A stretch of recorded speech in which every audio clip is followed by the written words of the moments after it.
My, my first problem was that I didn't have a system. Um, Everything was one time. There Hmm. was no continuity. I didn't even have a mailing list. I didn't have a phone list. I didn't have a calendar. I didn't have anything. It was one thing at a time. Oh, well, Fred, when are you? This was great. When are you going to do this again? I don't know. Whenever we can, when we find a place. So actually, I really don't know how people heard about things, to keep coming. Oh, there was a guy early on, Stan Chapin. He was a a guy just a banjo player and a folk singer, and he was just really into it. He was my one of my actually my best assets because if there weren't enough to play music, he could play.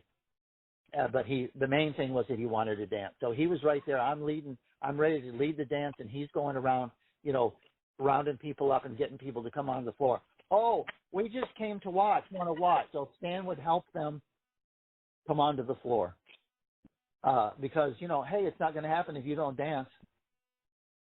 So that was a lot of what I got.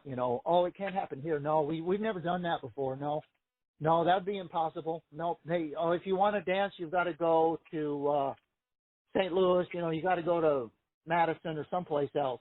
Not here. No, that can't happen here. That's impossible. That'll never happen. No, I'm not going to help you. It's impossible. Forget it. But they did it in West Virginia. Once I got Mark Gunther committed to playing music for dancing and leading up bands, then we would do benefits for organizations with the idea that we were going to, that when we got to the organization and they saw what we did, then they would want to come to our dances. And so we built that way.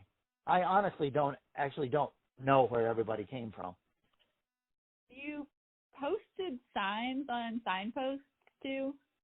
That specifically, yes. I began renting halls, and that's not cheap. That can be like $50 or so, just for one dance.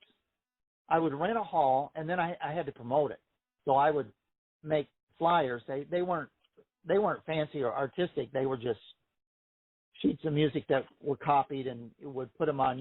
I don't know if they still do that, but bulletin boards and I remember mainly telephone poles or the metal light poles. I would just tape masking tape to those, and I specifically remember doing that probably in the uptown area.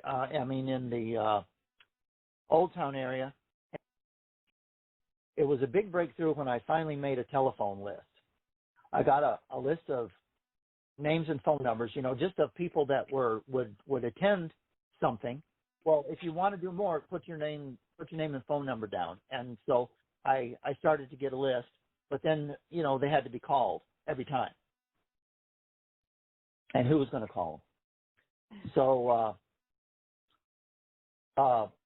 now another breakthrough was when I started getting a little bit tired and burned out, I wanted some other people. Well, I wanted to be able to dance. Oh, I should tell you this too. I would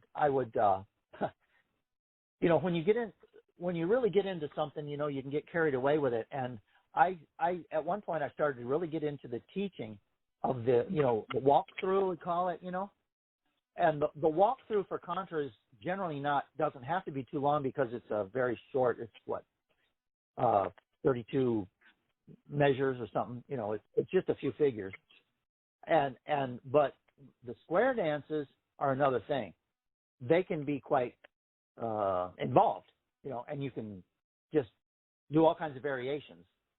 And so I could get really carried away where I would be walking people through the paces without any music for a long time, maybe even I'm embarrassed to say a half hour, because you got to understand this. That's a trap that a caller can get into, and that alienates the musicians because they're not that interested in just watching other people get ready to dance.